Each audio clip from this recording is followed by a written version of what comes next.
Oh hello, this is Tak Chung from Walk with Tak. Welcome to my YouTube channel. If you enjoyed this video, please like, subscribe and share. Please feel free to write me at walkwithtak@gmail.com if you have any question regarding this video, as well as any video that I have posted in the past. And if you have any video that you would like me to make, please let me know. I'm looking forward to hearing from you. This video is a good example of a request come from a viewer. Connor wrote to me recently. He asked me to show him how to do a dish called Chow Fun that will allow him to cook a broth rice noodles without breaking it up. But let me first explain what is Chow Fun.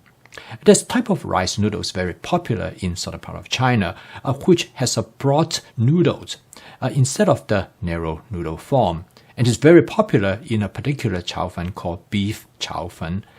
When I was a child in Hong Kong, I remember this is a very popular dish, and in Cantonese it pronounced as Gong Chao Ngao Ho, and its translation is dry stir-fried beef noodles. Basically, what this dish is that you fry the noodle at high heat, and it causes the noodle to char, and it creates a nice smoky flavor, and this is frequently referred to as wok chi. This dish turned out to be quite difficult to make in the home kitchen because stir-fried rice noodle turned out to be quite a challenge, as Connor has found out. In comparison to wheat noodles, rice noodles, first of all, they break up very easily. And secondly, rice noodle, when it is wet, it tends to stick to the surface of the wok and it will end up burning. So when you stir-fry rice noodles, quite frequently you end up breaking up the noodles as well as have it stuck and burned.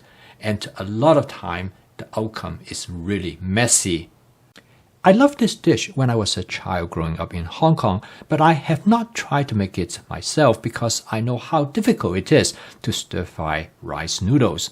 So when Connor wrote me, I decided I'm going to try to figure it out. I have a lot of experience in stir-frying different kind of noodles, from wheat noodles to rice noodles. So I think I know enough background that will allow me to figure out how to get it to work. And so I did. So this video will describe how I solved this problem. This kind of noodles frequently referred to as Ho Fun. The word Ho means river and Fun means noodle.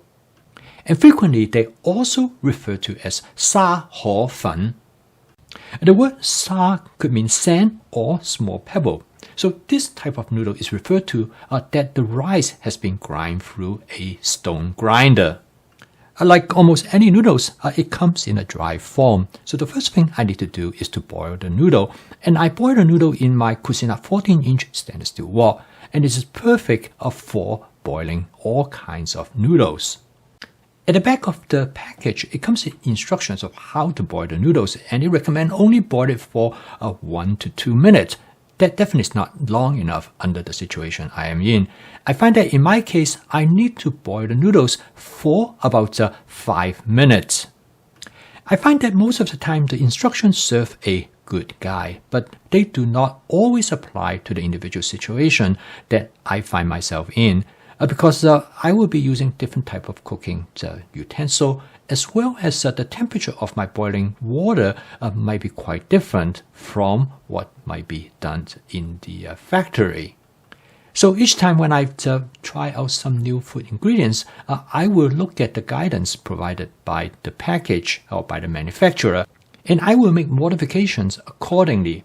In the past, I come to experience that if I follow the instruction exactly as suggested by the manufacturer, quite often things did not work out, simply because their condition might be quite different from mine. But each time when I use a particular ingredients, I learn from the experience. I'm able to extrapolate to a new ingredient. The first time might not turn out just right, but I will understand how it works and I can make modification accordingly. As in this case, what I'm looking for is that I want to boil the rice noodle that's soft enough that it is quite pliable. However, I don't want it to be too soft that it will break apart easily. Now the texture of the noodle turned out to be really important when it comes to stir frying. And because if it's just too soft, it would be easily broken apart with the wok spatula. The wok turned out to be really ideal for broiling noodles because you have quite easy access to all the noodles and you can stir them readily. And you can also check it much easier than if you were boiling them in a pot.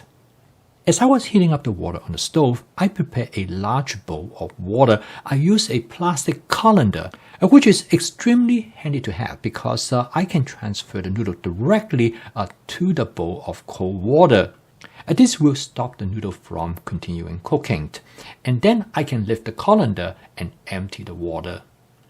Quite often, depending on the noodles that I'm using, I use a pair of scissors to cut the noodle into smaller pieces. And in this case, I definitely want the noodle to be shorter because otherwise they are going to be all tangled together and it makes frying much more difficult. I then drained the water from the bowl and I shook the colander over the bowl to remove any additional water, and I let the noodles to sit for about 2 or 3 minutes, and then I transfer them to a plastic container for storage. Based on my past experience, any type of noodles that if you want to fry them, you have to put them in the refrigerator to let it dry out, and usually about 24 hours. The longer it is better. And this is true for almost any kind of noodles, whether it is wheat noodles or rice noodles. And if you do not go through these steps, the noodle will stick and burn to the bottom surface of the wok.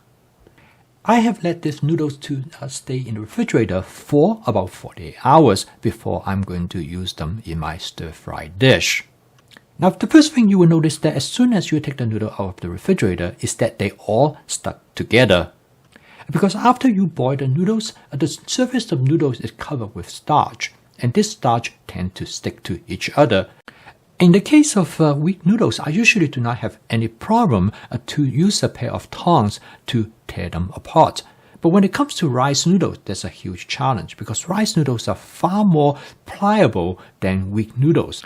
They will not be able to withstand the force by the tong in tearing them apart. So I need to find a different solution.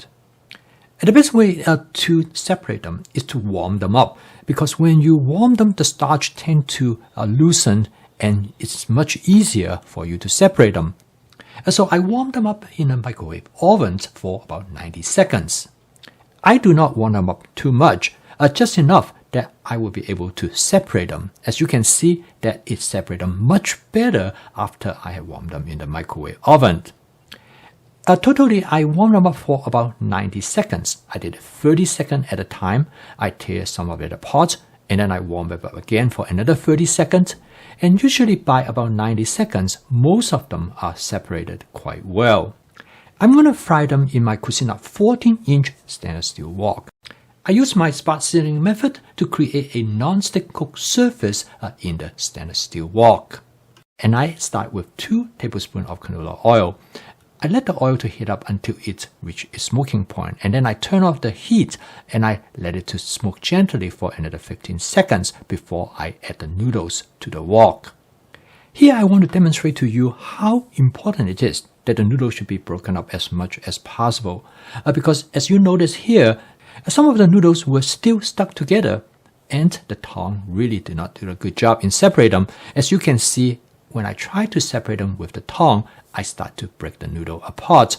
And this is probably exactly what happened to Connor when he tried to break the noodles apart before he treated them in a microwave oven.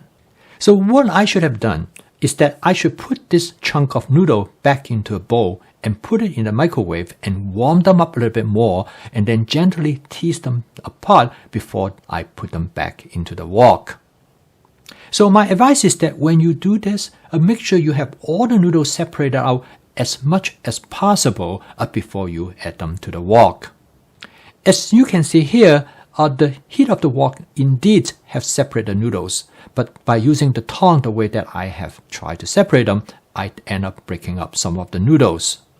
Here it also demonstrates the importance that you cut the noodles up into smaller pieces before you store them. Imagine if they have been all in long pieces, then breaking them up would be extremely difficult and you might end up tearing a lot of noodles. And now I have switched to the wok spatula, but I'm using it to toss the noodle very gently to prevent breaking them apart. At this point, you should see that the noodles do not stick to the bottom surface of the wok. If it does stick, there are three things potentially might have gone wrong. One is that your noodle is too wet. And secondly is that you don't have enough oil. A third is that you have not stir-fried the noodle enough to coat them with a thin surface layer of oil. The best way to stir-fry the noodles to achieve the texture that you want is that you toss it gently and you let it sit while it's being fried.